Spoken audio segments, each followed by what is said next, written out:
And I'd like to invite Eric to introduce today's Song for All Ages.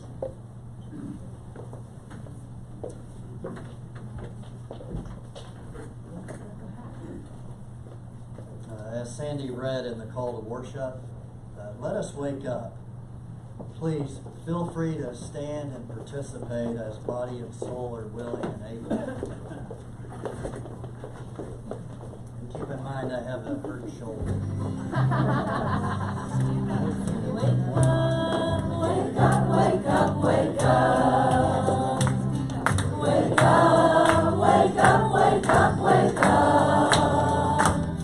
Wake up, wake up, wake up, wake up.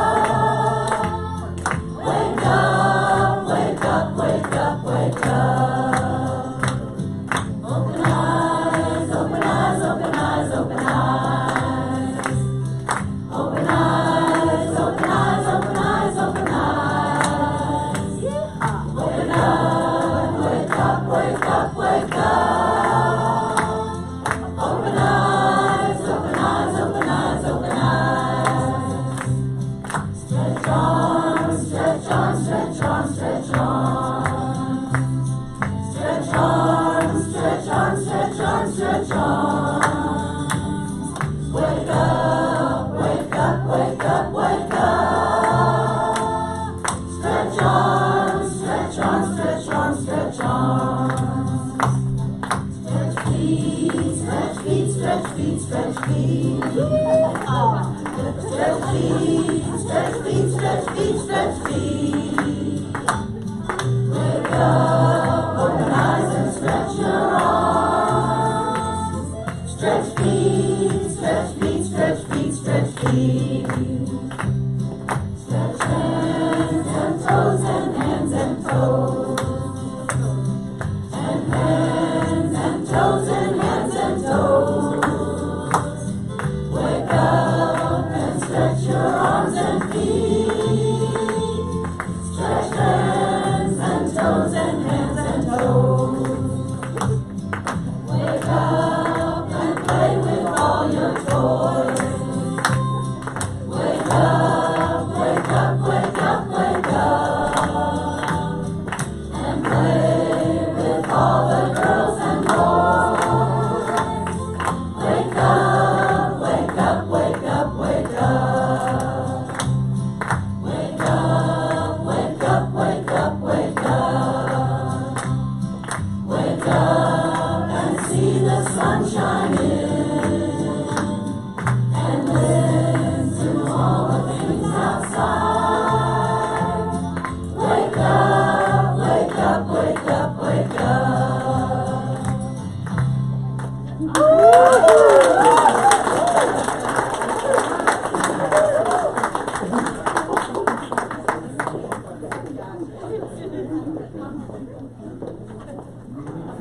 Are we woken up now? And you may be seated. At this time, children are invited to take part in religious education. Let's send them out with these words. We pass this flame of religious freedom from generation to generation. And now let's hear from Eric.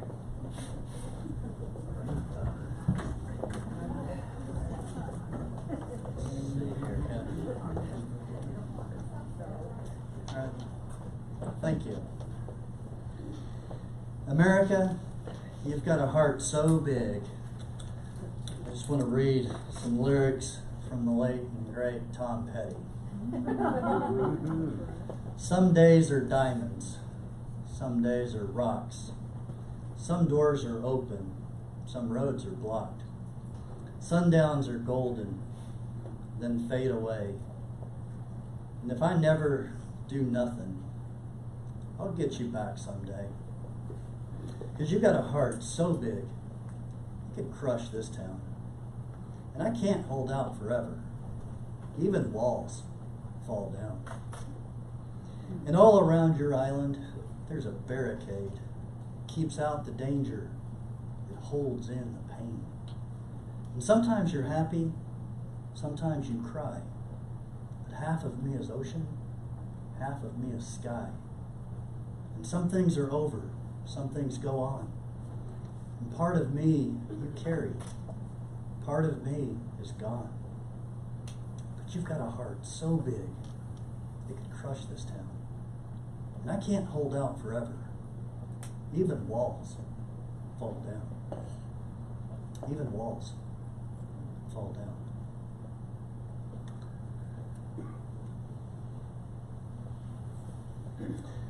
I'm grateful that you, Pathways, decided to have me speak today. Thank you.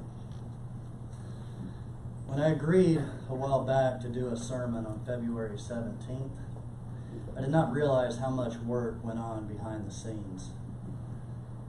I would like to thank all the people who helped me construct this sermon.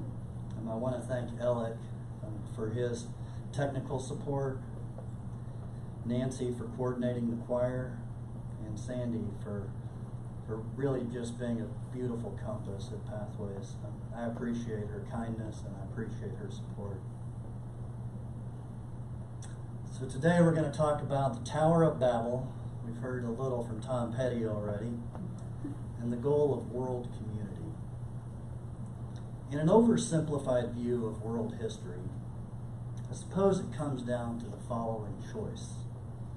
You can take from others, colonialism or imperialism, or you can have immigration and trade agreements. The problem with the first is that if you take what you want, others will try to take it from you. It becomes survival of the fittest, which is inevitably war. Nothing new. So in the spirit of my great-grandfather, I'll read from Genesis, the King James Version. Chapter 11, verses 1 through 9. And the whole earth was of one language and of one speech. And it came to pass, as they journeyed from the east, that they found a plain in the land of Shinar, and they dwelt there. And they said to one another, Go to, let us make brick, and burn them thoroughly. And they had brick for stone, and slime they had for mortar. And they said, Go to, let us build us a city and a tower, whose top may reach into heaven, and let us make us a name, lest we be scattered abroad upon the face of the whole earth.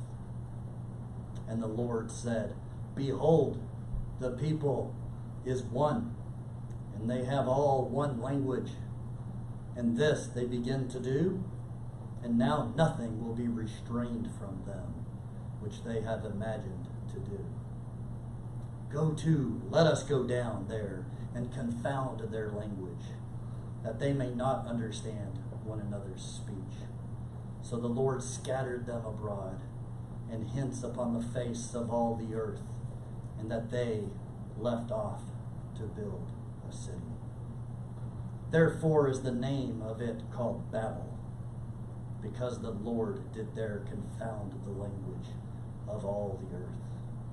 And from hence did the Lord scatter them abroad upon the face of all the earth.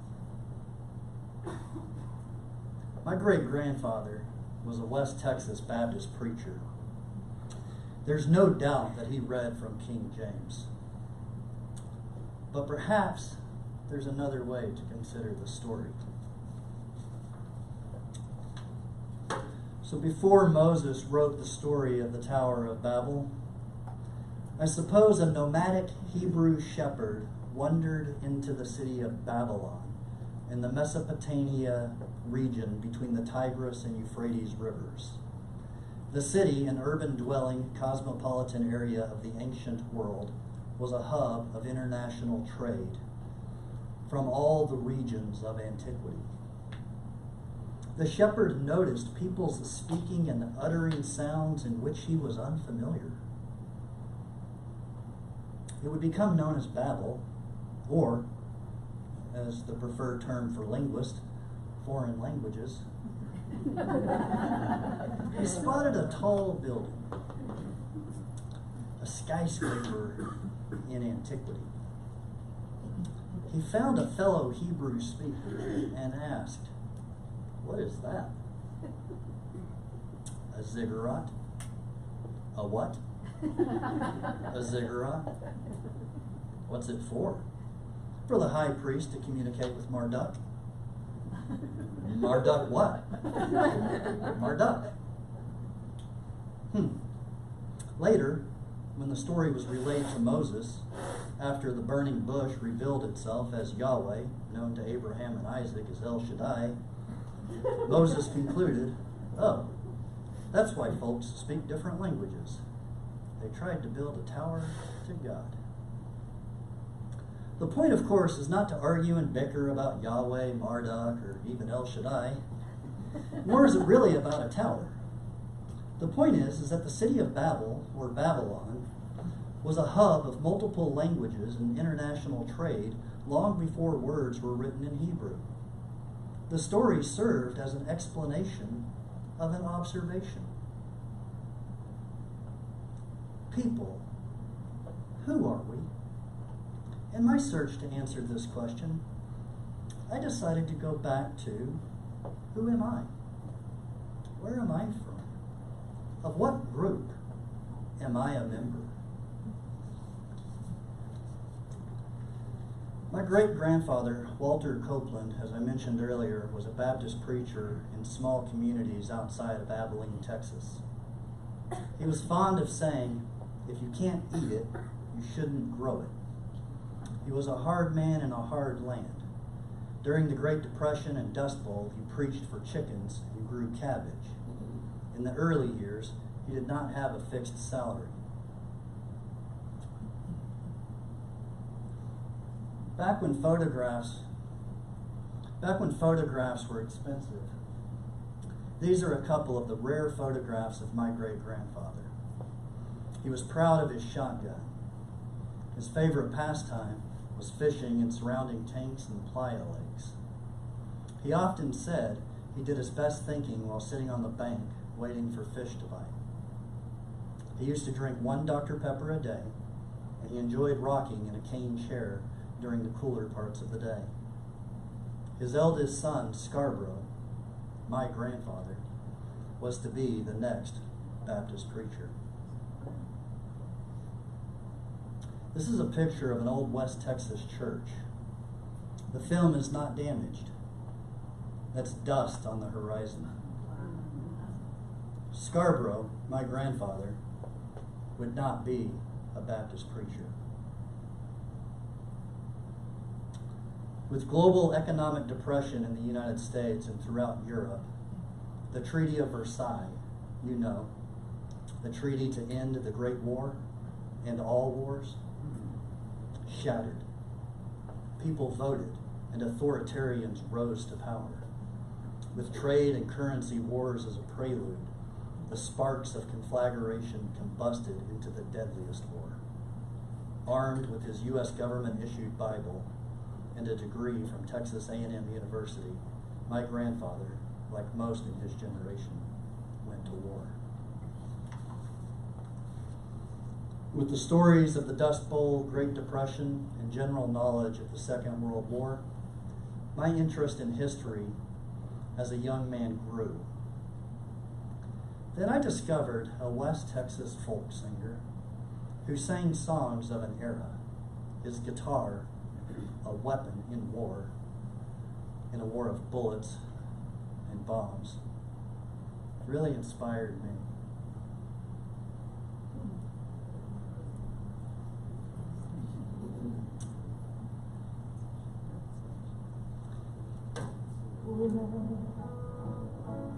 That is my name, California to the New York Island, from the redwood forest to the Gulf Stream water. This land belongs to you and me. As I went walking that river highway, saw above me that endless skyway, and all around me the voice keeps saying, this land was made for you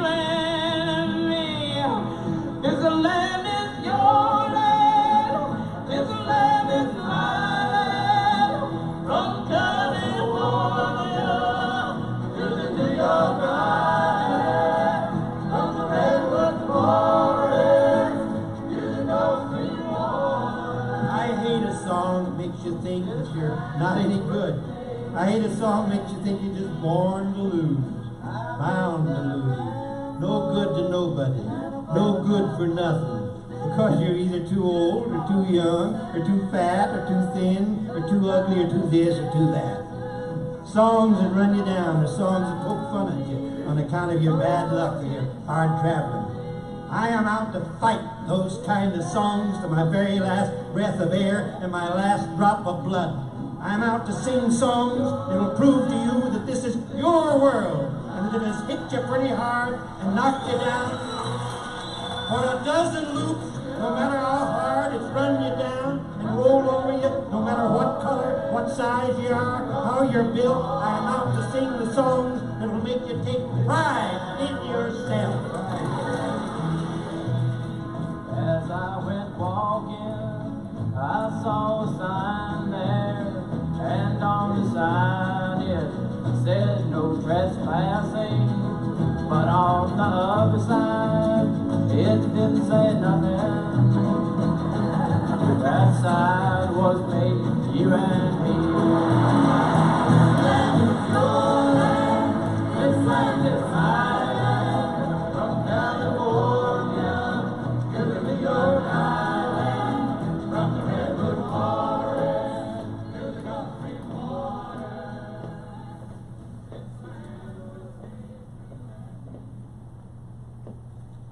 I ain't saying you shouldn't lock your doors. I'm just saying love is the doctrine of our church. It's not about abolishing all private property. It's about recognizing the need for public property, national parks, beaches, mountains, deserts, clean air, clean water, roads, schools, libraries. The list goes on. It's about a tax code that provides for the vulnerable while protecting the interest of capital and recognizing the importance of labor. It's about favoring a meritocracy, not an aristocracy. It's about abolishing child and slave labor and the endless exploitation of undocumented immigrants.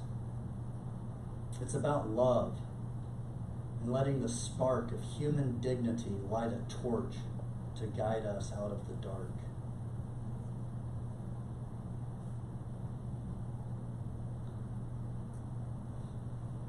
Like many in his generation, my grandfather found a love in war. When he enlisted in the U.S. Army Air Force, he listed his civilian occupation as actor.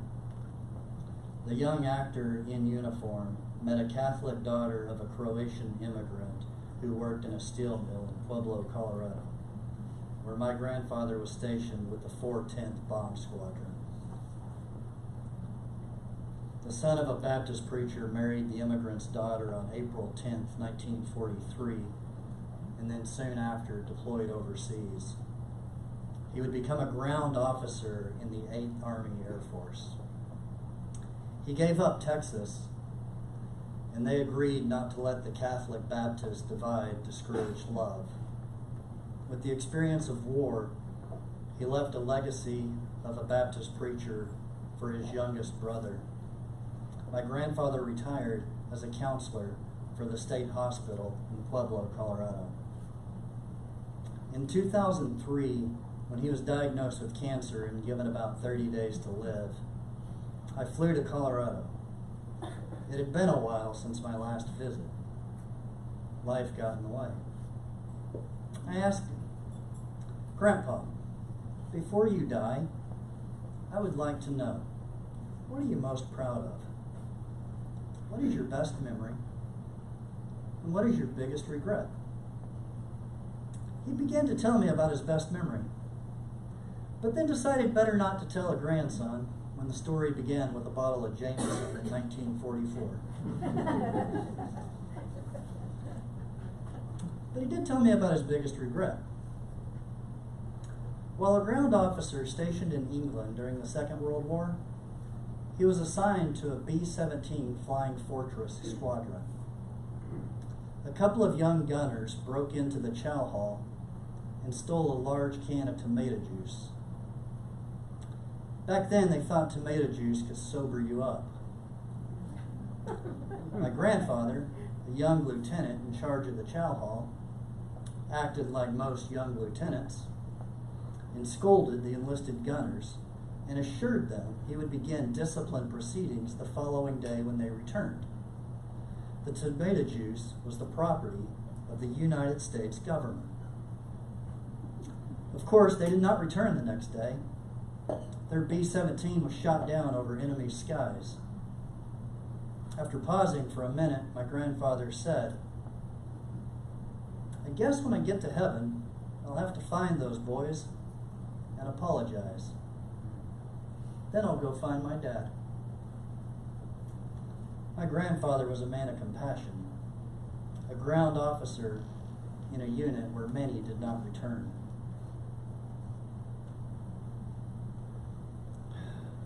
If only our loved ones could tell us stories forever, what would they forgive? What would we forgive?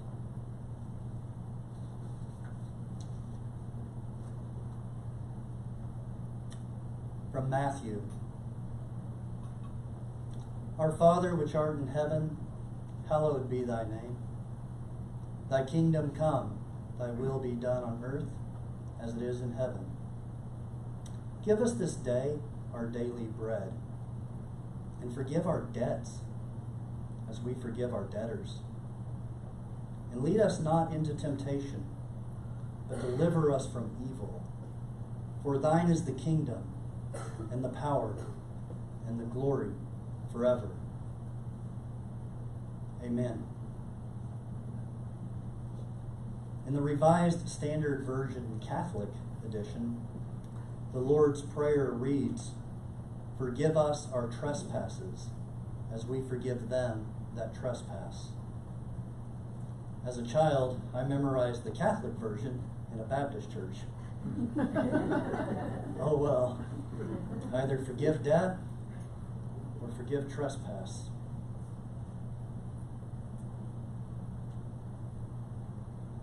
As a student of history, I studied depths of revolutions and war. But what I wanted to understand most was progress. The end of slavery, the end of Holocaust, the end of war. Rebuilding and building bridges, not walls. Sometimes it's okay if a couple of young drunk soldiers steal a can of U.S. government-issued tomato juice. It starts with forgiving those who trespass and forgiving excess debt.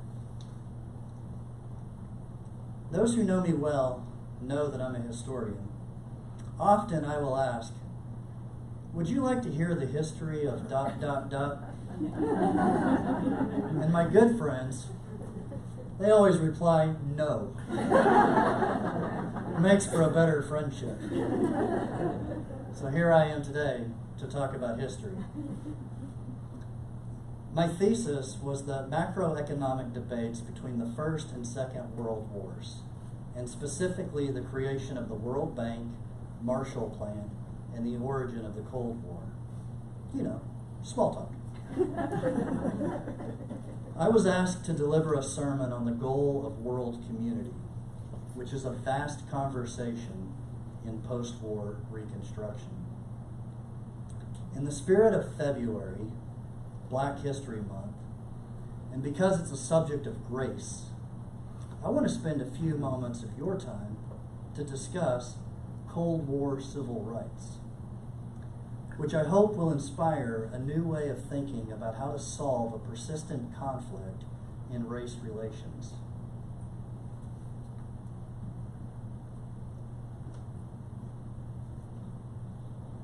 To begin, let's review the occupied world in the summer of 1942. The black represents occupied territories of Germany, Italy, and Japan.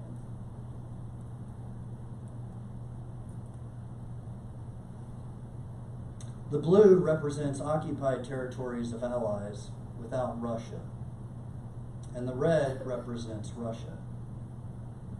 The lower left is a photograph that shows the supply lines for Lend-Lease, which was the U.S. arms and aid supplied to the Allies prior to and during U.S. military operations.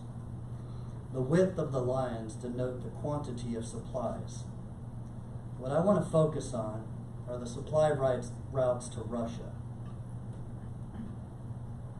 around Africa, or through frozen Arctic seas, or frozen Pacific seas. It's important to recognize the location of Turkey, right here, Iran,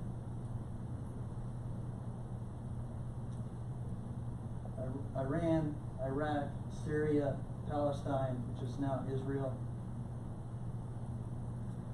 what would now be Pakistan, Afghanistan.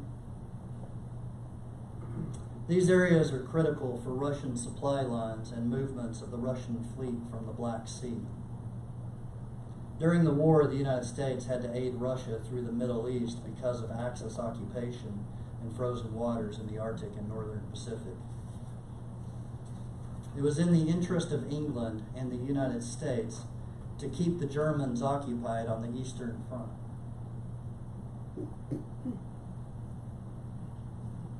After the war, and specifically on January 1st, 1946, the U.S. learned that Russia would not join the World Bank, as it agreed to at Bretton Woods, where world leaders met to negotiate post-war international economic reconstruction in 1944. Since Russia did not join the World Bank, there would be two hemispheres of economic competition. We call it the Cold War. It's important to revisit the map of 1942, and for our purposes today, to focus on occupied territories in Africa and in the Middle East, and recognize their importance to supplying raw materials for industrial output. I'll add here that I often like to point out to people that after the Japanese bombed Pearl Harbor, the Germans declared war on the United States. The first American troops to engage in combat came into North Africa and were fired on by the French, or the Vichy government.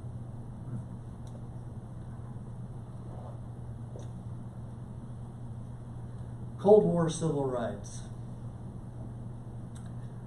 For this portion, I think if you'll allow me, I will simply read from Mary Dudziak's Cold War Civil Rights, Race and the Image of American Democracy, which I would add is a fantastic book.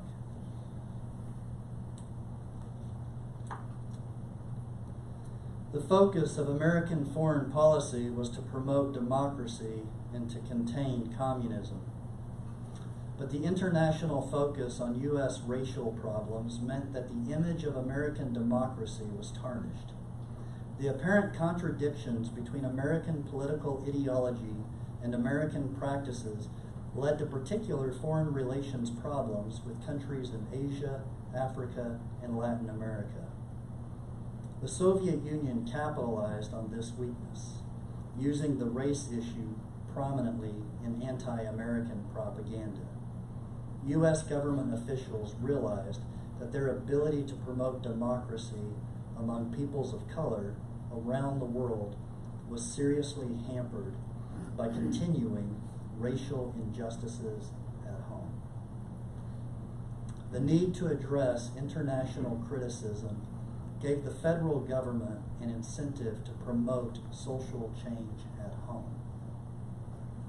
So if not the first, one of the first human rights violations cases filed at the United Nations, a newly created international body, was by W.E.B. Du Bois, accusing the United States of inhuman actions in the South.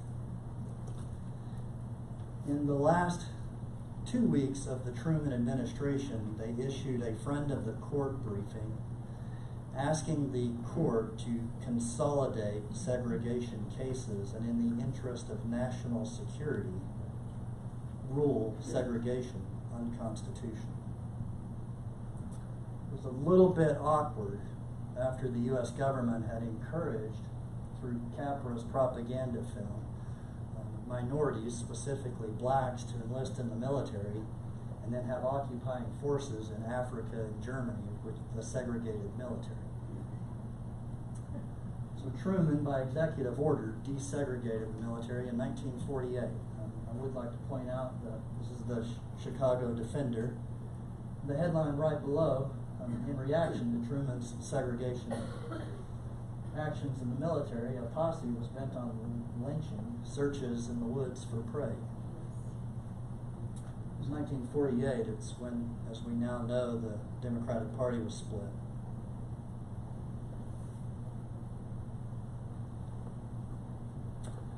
As I was preparing this sermon, I was reminded of something a great friend of mine told me years ago when we were young soldiers, and I thought I could be a leader. Sometimes, to make the biggest difference, you have to follow the right people. Try not to lead.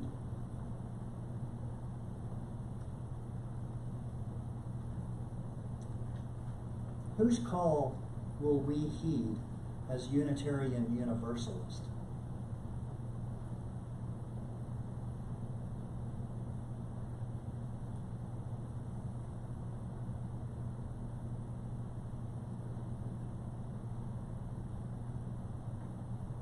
It really is about love, after all. America, you've got a heart so big, even walls fall down.